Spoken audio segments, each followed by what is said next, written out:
अभी देखते हैं हम लोग ये यहाँ पे कॉमन एमिटर कॉन्फ़िगरेशन। तो कॉमन एमिटर में कॉन्फ़िगरेशन में ये कॉमन एमिटर हो गया, उसके बाद फिर बेस इधर होगा और कलेक्टर इधर होगा, ठीक है।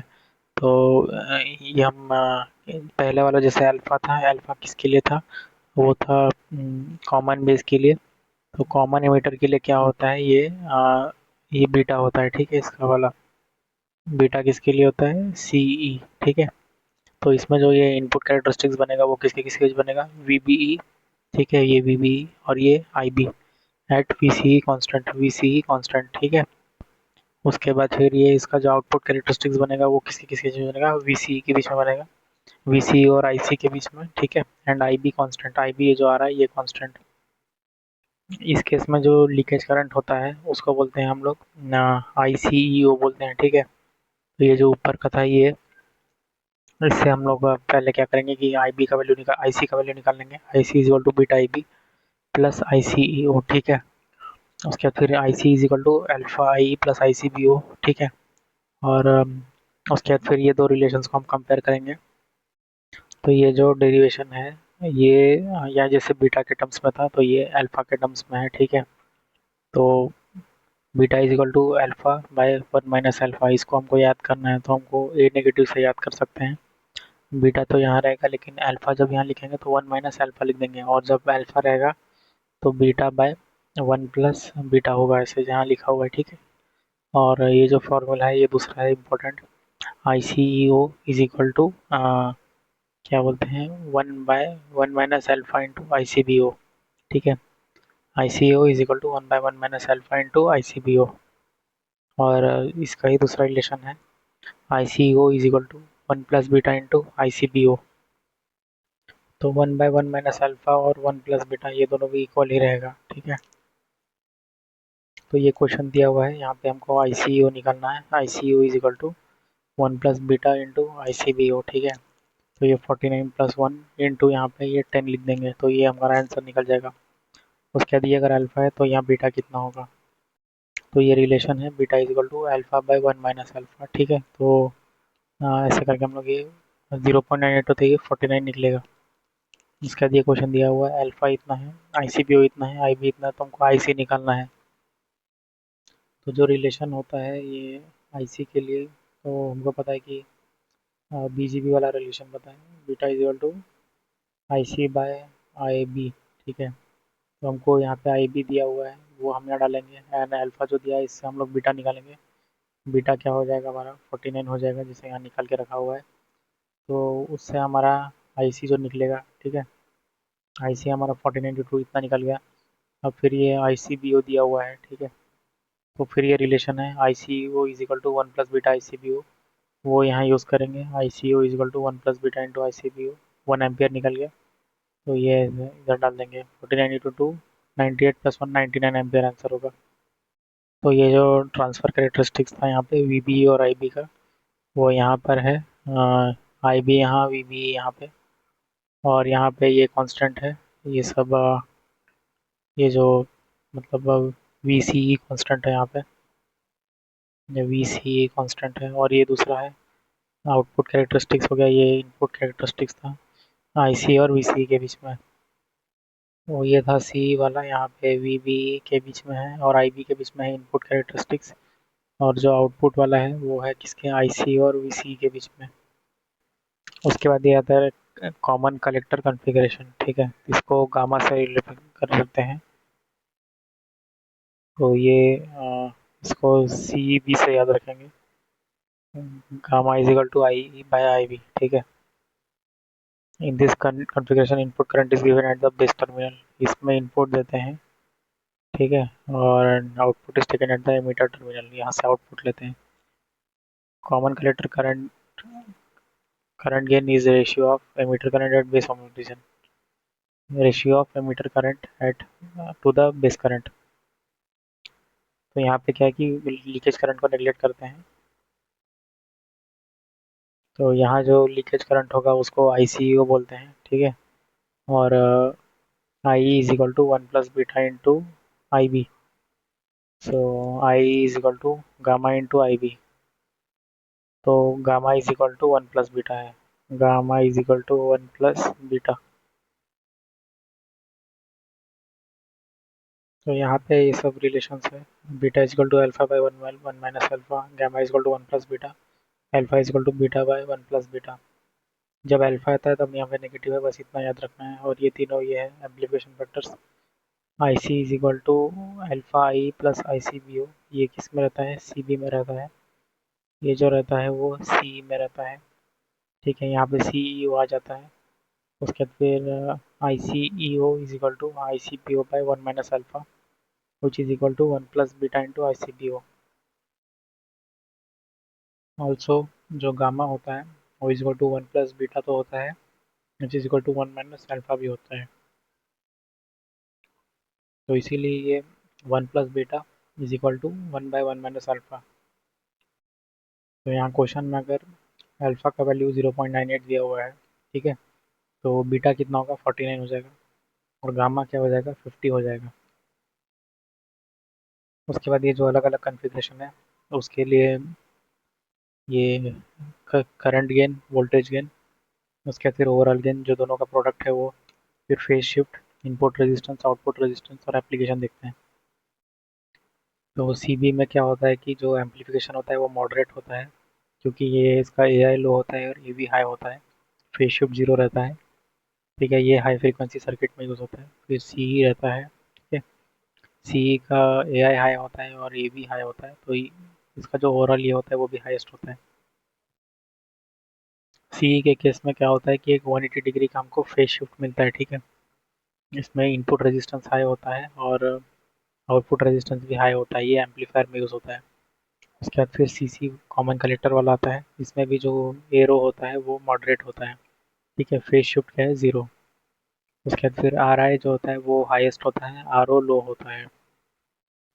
जो कॉमन कलेक्टर वाला होता है तो उसका आर ओ जो होता है वो लो होता है। ठीक है, इसी में बस आर ओ लो होता है, इसीलिए इसको एमीटर फॉलोअर या इम्पीडेंस मैचिंग में यूज़ करते हैं। उसके बाद है थर्मल स्टेबिलिटी। ठीक है, जब टेम्परेचर बढ़ता है तो ये आई सी ई ओ बढ़ जाता है। ठीक है, leakage current will increase and collector current will also increase. तो इसी से क्या होता है कि कलेक्टर करंट भी बढ़ जाता है। So BJT thermally less stable होता है। Power dissipation V P is equal to V C E into I C. Active region में क्या होता है कि the value of V C E and I C is so high that the power dissipation is highest.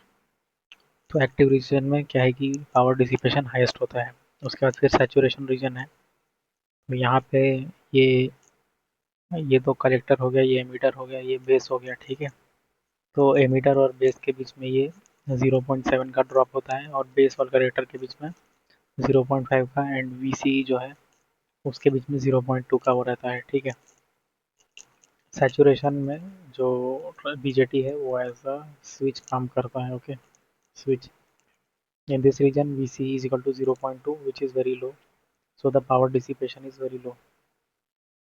Saturation में power dissipation low होता है। ठीक है, ICO कब होता है? Collector to emitter, ICBO collector to base current and emitter is open. Cut off region में क्या होता है कि जो बीजेटी है वो ऑफ स्टेट में रहता है। ठीक है, तो IB ज़ीरो होता है। ठीक है, IC is equal to beta IB होता है। तो यहाँ पे IB जब ज़ीरो हो गया तो IC भी ज़ीरो हो जाएगा, तो पावर डिसिपेशन क्या है? ज़ीरो हो जाएगा।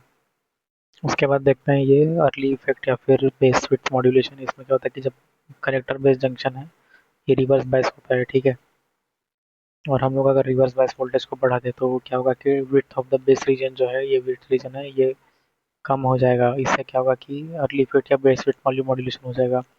तो यानी कि इससे मतलब ये विड्थ अगर कम हो गया, जो कि ज़्यादा रहना चाहिए नहीं तो नॉर्मल ऑपरेशन के लिए, तो उसके वजह से ये होता है।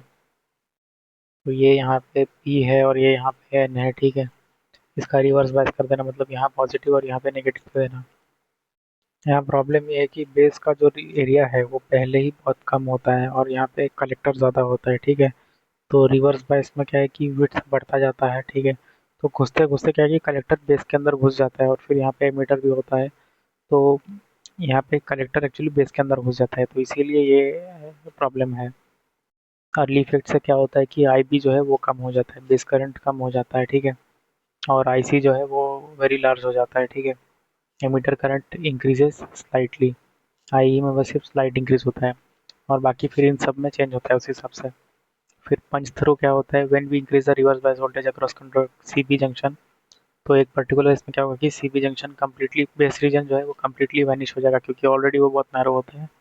इसको पंच थ्रू या रीच थ्रू बोलते हैं। इसमें आई बी जीरो हो जाएगा और I is equal to I सी हो जाएगा। ये डीसी लोड लाइन क्या होता है, वीसीई और आईसी के बीच में प्लॉट होता है।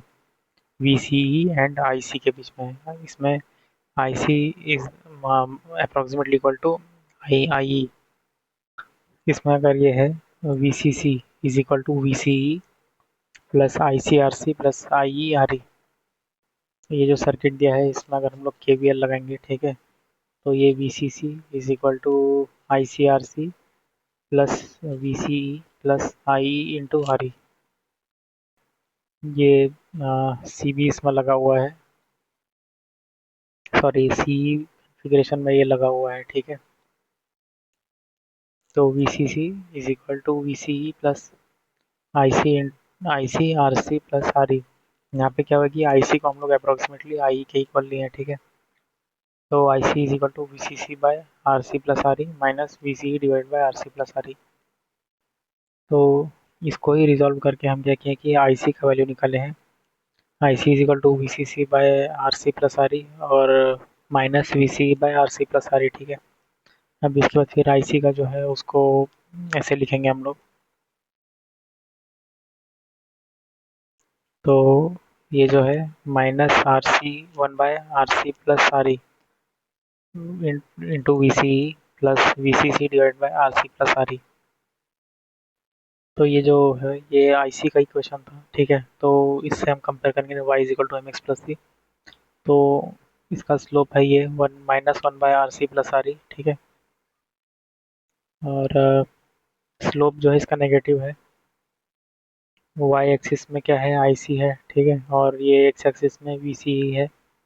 इसका ये क्यू पॉइंट है, ये है V C C divided by two R C plus R E, ठीक है। और ये दूसरा है वी सी एक्सिस में V C C by two. Q point is exist at exactly mid point of the D C load line. तो ये D C load line है वी सी ई और आई सी के बीच में, ठीक है। ये वाला जो पॉइंट है V C C by two R C plus R E, ठीक है। In order to avoid the thermal runaway condition, the value of VCE should be less than VCC by 2। ये आता है थर्मल रनअवे कंडीशन, ठीक है। Due to huge amount of collection between the electrons between the collector and the where collector current increased, due to this heat will increase and can damage the BJT। this condition is called thermal runaway। Thermal runaway में क्या होता है कि ये ICBO जो है वो बहुत ज़्यादा बढ़ जाता है। ये एक्चुअली एक इन्फानाइट लूप बन जाता है। इसमें पहले हीट बढ़ता है, फिर उसके बाद फिर करंट बढ़ता है, फिर हीट बढ़ता है, तो ऐसे करके बढ़ता जाता है। ये डैमेज कर देता है ये बीजेटी को। स्टेबिलिटी फैक्टर और एस फैक्टर। स्टेबिलिटी फैक्टर का है is equal to del I C by del I C O, ठीक है। It is defined as ratio of change in the collector current to the change in the leakage current, ठीक है। तो ये जो relation है I C is equal to beta E B plus I C B O, ये C ई configuration का है। तो ये जो आईसी था यहाँ पे आईसी को हम लोग बिट आई सी ओ से हम लोग इंटीग्रेट करेंगे, डिफ्रेंशिएट सॉरी। तो ये जो एस फैक्टर निकलेगा del I C by del I C O, वो निकलेगा one plus beta divided by one minus beta del I B divided by del I C. उसके बाद आता है बाइसिंग। बाइसिंग हम लोग क्यों करते हैं, in order to operate the BJT at a desired region biasing is used by providing DC supply, ठीक है। तो ये टाइप्स ऑफ बाइसिंग है, fixed biasing, collector to base या फिर collector feedback bias, emitter feedback bias या फिर self बाइस या वोल्टेज डिवाइडर बाइस। तो यहाँ पे पहला है अभी फिक्स्ड बाइसिंग, ठीक है। In this biasing single supply voltage plus VCC is given to the both collector and base. तो ये जो कलेक्टर है यहाँ पे ये और जो बेस है दोनों को सेम वीसीसी यहाँ पे दिया जा रहा है। अभी यहाँ पे हम क्या करेंगे, केवीएल अप्लाई करेंगे। तो पहले हम लोग आउटर लूप में लगाएंगे यहाँ से यहाँ पे, ठीक है। तो V C C is equal to I B into R B plus V B E, ठीक है। तो ये हो गया यहाँ पे केवीएल। अब इससे हम क्या करेंगे कि आईबी का वैल्यू निकालेंगे। ये जो आईबी का वैल्यू है ये हम लोग यहाँ निकालेंगे, ठीक है। For fixed supply voltage VCC the base current is remain constant. तो ये अगर फिक्स है तो आईबी भी क्या होगा, कांस्टेंट होगा। So this biasing was called fixed biasing, इसीलिए इसको फिक्स्ड बाइसिंग बोलते हैं। तो ये इसका इक्वेशन है। तो ये जो इक्वेशन है ये इसका आउटर लूप का है, I C R C plus V C E, ठीक है। ये वाला इसका आउटर लूप का हो गया। अब इससे निकालेंगे V C E is equal to V C C minus I C into R C. हम लोग क्या कर रहे हैं, वी सी ई का वैल्यू निकाल रहे हैं, ओके। अभी क्या है, इन दिस बाइसिंग द आई सी का जो वैल्यू है यहाँ पे, यहाँ पे अगर आईसी का हम लोग वैल्यू देखेंगे तो वो इंडिपेंडेंट है आईबी का। आईबी का यहाँ पे कोई भी ये नहीं है, ठीक है, क्योंकि ये फिक्स्ड है, okay. So IB divided by IC हम लोग जब करेंगे स्टेबिलिटी फैक्टर निकालने के लिए, तो ये जो del I P by del I C है ये ज़ीरो रहेगा, ठीक है। तो स्टेबिलिटी फैक्टर जो है वो अभी ऐसा रहेगा, ये ज़ीरो हो गया del I B by I C. Stability factor का ये फॉर्मूला था, del I B by I C यहाँ पर है, ओके। तो यहाँ पे क्या होगा कि इसका स्टेबिलिटी फैक्टर 1 प्लस बीटा होगा। एंड बीटा का वैल्यू हमको पता है कि कितना होता है, 49 तक रहता है। तो स्टेबिलिटी फैक्टर बहुत ज़्यादा हो जाएगा, ठीक है। This biasing is mostly unstable biasing, ये मोस्टली अनस्टेबल होता है because the value of stability factor is very high in comparison with other biasing. ये क्या है, सिंपल सर्किट रहता है तो कैलकुलेशन भी इसमें सिंपल होता है। There is no load on the source by this biasing circuit. ये क्या है, लीस्ट स्टेबल बाइसिंग होता है, इसमें थर्मल रनअवे का प्रॉब्लम हाईएस्ट होता है ना। उसके बाद देखते हैं यहाँ पे कलेक्टर टू बेस बाइस, ठीक है। तो यहाँ जो ये वीसीसी दिया हुआ है, आ, हम क्या करेंगे, यहाँ पे वीसीसी का यहाँ आरसी जोड़ रहे हैं, यहाँ पे ये आरबी भी जोड़ रहे हैं, ठीक है। तो केवीएल लगाएंगे पहले ये आउटर लूप में, ओके। तो वीसीसी इज इक्वल टू, यहाँ पे क्या जा रहा है कि आईसी भी जा रहा है और ये आईबी भी जा रहा है, ठीक है, इंटू आरसी। ये वाला आरसी लगा दिए और फिर आईबी इंटू आरबी प्लस यहाँ पे ये वीबीई है, ठीक है, ये वीबीई। तो वीसीसी माइनस वीबीई ये इधर जाएगा, ठीक है, is equal to I B into R B plus I C into R C, ठीक है। तो इसको जब सॉल्व करेंगे, ठीक है, तो अभी क्या है कि इससे हम लोग ये आई बी का वैल्यू निकालेंगे। आई बी का वैल्यू ये निकल के आ जाएगा, ओके। इसी इक्वेशन से आई बी का वैल्यू निकला है। Now I B divided by I C जब हम लोग करेंगे तो हमको minus R C divide by R B plus R C मिलेगा, ठीक है। और जो एस फैक्टर होगा उसका वैल्यू ये रहेगा 1 plus beta by 1 minus beta del I B by del I C. और फिर ये इसमें जब हम लोग सब्सटीट्यूट करेंगे del I B by del I C यहाँ पे, तो हमको ये मिलेगा 1 plus beta divided by 1 plus beta R C divide by R P plus R C. यहाँ पे ये भी माइनस था और ये भी माइनस था, तो यहाँ पे प्लस हो गया। तो ये एस फैक्टर का फॉर्मूला ध्यान रखना है कि 1 plus beta divided by 1 minus beta I B divided by I C, okay. तो इस बाइसिंग में क्या होता है कि comparison with fix bias the value of S factor is low. इसका एस फैक्टर जो लो होता है और ये मोर स्टेबल बाइसिंग होता है, तो एस फैक्टर क्या है, लो होना चाहिए। It stabilizes the operate point with respect to the variation in beta and temperature. ये बीटा और टेम्परेचर के हिसाब से एडजस्ट कर लेता है। Small variation in beta is acceptable but the large beta is not acceptable. The value of R C is kept high. तो इसमें क्या होता है कि जो आर सी होता है उसका वैल्यू ज़्यादा होता है। तो आर सी का वैल्यू हाई होता है एंड आर बी का यहाँ पे लो होता है। आर सी क्या हो गया, ये वाला हो गया, है ना। तो इसका वैल्यू ज़्यादा होता है और आर बी का कम होता है, ओके। उसके बाद अभी देखते हैं जो वोल्टेज गेन होता है इसमें वो क्या होता है, रिड्यूस्ड हो जाता है इस बाइसिंग में। उसके बाद है एमीटर बायस, ओके। तो emitter bias is the modified form of fixed biasing. In this resistance is connected in series with the emitter. तो यहाँ जो एमीटर है यहाँ पर एक रजिस्टर कनेक्ट कर देते हैं। ये मॉडिफाइड फॉर्म किसका है, फिक्स्ड बाइसिंग का है, क्योंकि वीसीसी के बाद यहाँ पे एक डायरेक्ट रेजिस्टेंस लगा है। अगर इसके पहले वाला होता, क्या बोलते हैं इसका, कलेक्टर टू बेस बाइसिंग होता तो क्या होता कि एक और रेजिस्टेंस यहाँ पे लग गया होता। पर ये फिक्स्ड बाइस का रेजिस्टेंस है एमीटर बाइसिंग, तो इसीलिए यहाँ से डायरेक्ट लगा हुआ है, ओके। तो एमीटर बायस में बस ये जो आर ई है ये एक्स्ट्रा लगा हुआ है, ठीक है। तो इसमें भी आउटर लूप का अगर हम लोग केवीएल लिखेंगे तो V C C is equal to V B E plus I B R B plus I E into R E, ठीक है। तो इसमें क्या हुआ कि ये वी बी ई भी आ गया, आई बी आर बी भी आ गया, और ये जो नया रजिस्टर लगा है ये भी आ गया, ठीक है। तो इसके बाद में भी ये देखते हैं हम लोग इनर लूप का भी जो है वो देखेंगे कि V C C is equal to I C R C plus I E into R E, sorry inner नहीं है आउटर लूप है ना, ऐसा है V C C is equal to V C E plus I C into R C plus I E into R E. यहाँ क्या करेंगे कि I E is equal to I B plus I C, ये relation हम लोग डाल देंगे, हमको ये मिलेगा we C E I C R सी हो गया, ये स्प्लिट हो गया। उसके बाद फिर उसके बाद ये जो पहला वाला इक्वेशन था आउटर लूप का, इसमें भी हम लोग आई ई के जगह में वो सब सब्स्टिट्यूट कर देंगे, आई बी प्लस आई सी यहाँ डाल दिया है। सो इसको सॉल्व करके हम लोग आई बी का वैल्यू निकालेंगे, V C C minus V B minus I C R E divided by R B plus R C. इससे हम लोग del I B by del I C निकालेंगे, और फिर यही one plus beta divided by one minus beta I B by I C में हम लोग ये सब्स्टिट्यूट कर देंगे इसको, ठीक है। तो इसमें एडवांटेज क्या होता है वो देखते हैं। We can control the operating point by varying the value of R E, R E का वैल्यू चेंज करके हम लोग ऑपरेटिंग पॉइंट चेंज कर सकते हैं। Due to large variation of beta the operating point can vary, इसमें disadvantage है।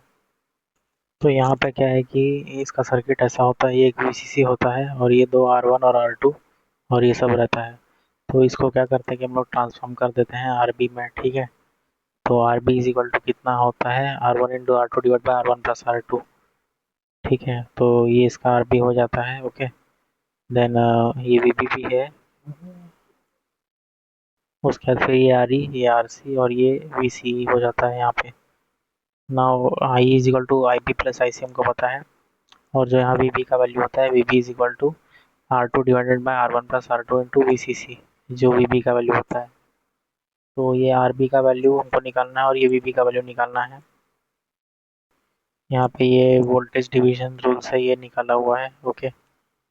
तो फिर ये जो सर्किट दिया हुआ है इसमें दो इक्वेशन बनेगा, V B is equal to V B E plus I B R B plus I E into R E, okay.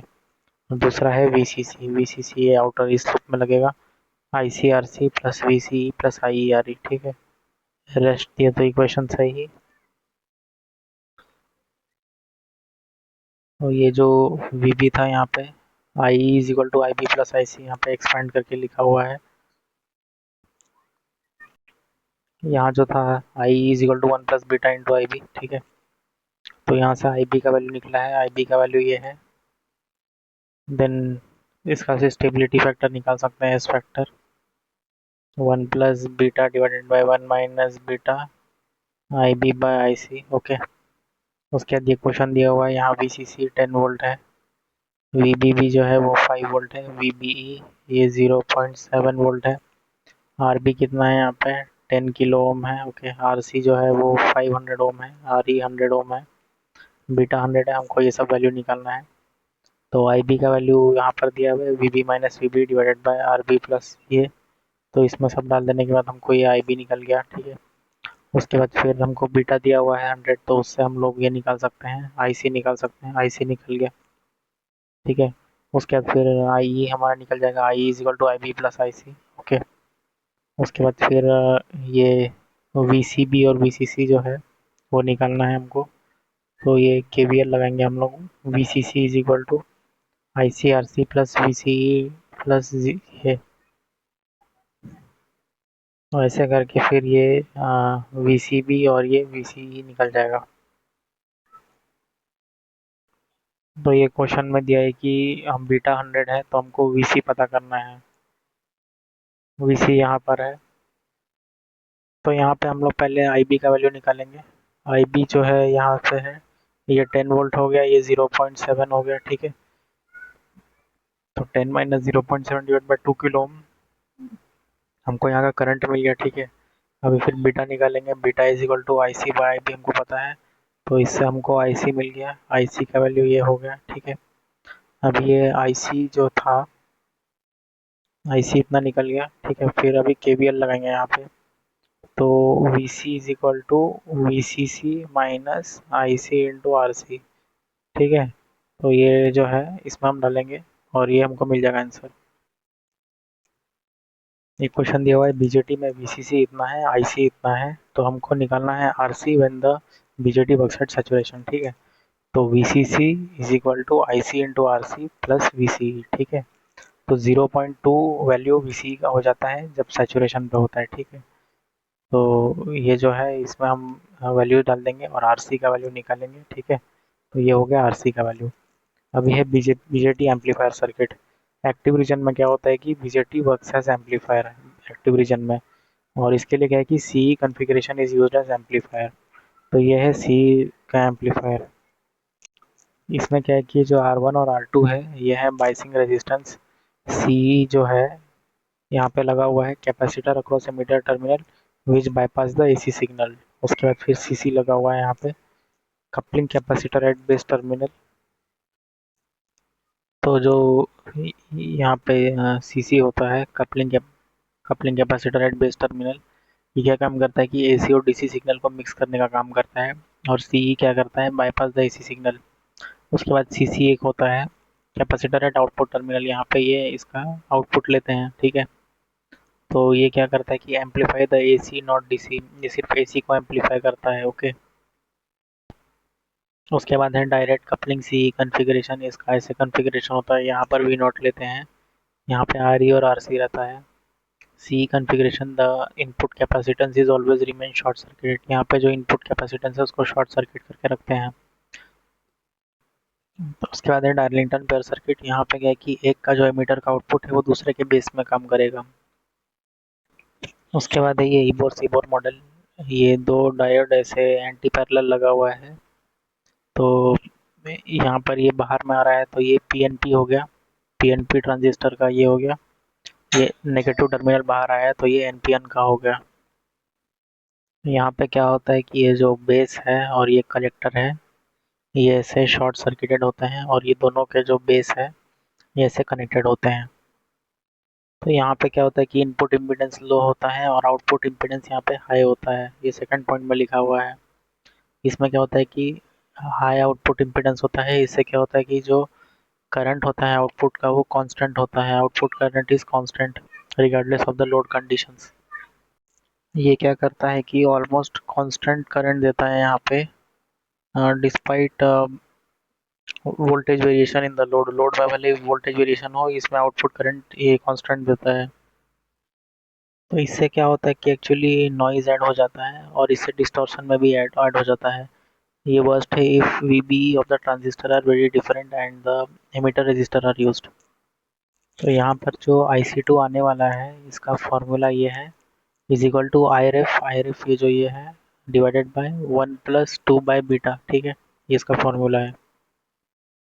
उसके बाद फिर ये है small signal model of BGT. इसका तीन मेथड होता है, एक है transistor hybrid H model, H model direct बोल सकते हैं इसको, पाई मॉडल और टी मॉडल, ठीक है। तो सबसे पहले ट्रांजिस्टर हाइब्रिड मॉडल देखेंगे, उसमें ये ऐसे रहेगा एच पैरामीटर। तो V1 is equal to H11 I1 plus H12 V2, ठीक है। अभी इसमें अगर हमको H11 का वैल्यू निकालना है तो हम क्या करेंगे कि V2 को ज़ीरो कर देंगे, ये V2 को हम लोग ज़ीरो कर दिए, ठीक है। तो इससे हमको H11 मिल जाएगा। तो यहाँ पे H11 जो रहेगा V1/I1 होगा। यहाँ पे V1/I मतलब क्या हो गया कि ये इसका यूनिट क्या हो गया, ओम्स हो गया, ठीक है। उसके बाद में यहाँ पे H21 जो रहेगा वो I और I का ये रहेगा रेशियो H21, तो ये क्या होगा, यूनिट लेस हो जाएगा। यहाँ पर ये V है और यहाँ पे ये I2 है, V1 है और ये I2 है, ठीक है। फिर अगर हम लोग I1 is equal to zero कर देंगे पोर्ट 1 को ओपन, तो H12 भी यूनिट लेस होगा, H22 फिर क्या होगा, मोह होगा इसका यूनिट, ठीक है। तो एक्चुअली जो V2/V1 होता है ये गेन होता है, ठीक है। पर यहाँ पे क्या है कि ये V1/V2 है, तो ये H12 जो होगा वो रिवर्स वोल्टेज गेन हो जाएगा। फिर उसके बाद जो H21 है वो फॉरवर्ड गेन हो जाएगा, और H22 आउटपुट कंडक्टेंस हो जाएगा। उसके बाद यहाँ पे दिया हुआ है कि analysis of BJT amplifier using hybrid model. तो ये इसका सर्किट है, और फिर A I is equal to I naught by divided by I1, ठीक है। तो इसका जो फॉर्मूला है वो ऐसा बन जाएगा, ठीक है। तो minus HF divided by 1 + H0 into ZL, ठीक है। HF क्या है? HF यहाँ पर दिया हुआ है फॉरवर्ड करंट गेन, और H0 क्या है? ये है output conductance of the BJT. ZL क्या है? Impedance, load impedance. ये ZL वाला यहाँ पर है। उसके बाद जो ये इनपुट इम्पीडेंस होता है इसका फॉर्मूला ये रहेगा, ठीक है। HI minus HR HF ZL divided by 1 + H0 into ZL, ठीक है। उसके बाद जो वोल्टेज गेन है V2/V1, उसका फॉर्मूला ये रहेगा, ये बड़ा सा फॉर्मूला। उसके बाद फिर voltage gain by taking into account the source resistance RS, AVS is equal to AV V1/VS। और फिर जो करंट गेन है उसका ये रहेगा AIS is equal to AI I1/IS। इसी को रिजॉल्व करने से ये होगा। और जो आउटपुट इम्पीडेंस है उसका वैल्यू ये रहेगा IV/I RS + HI divided by H0, RS + HI minus HF HR, ठीक है।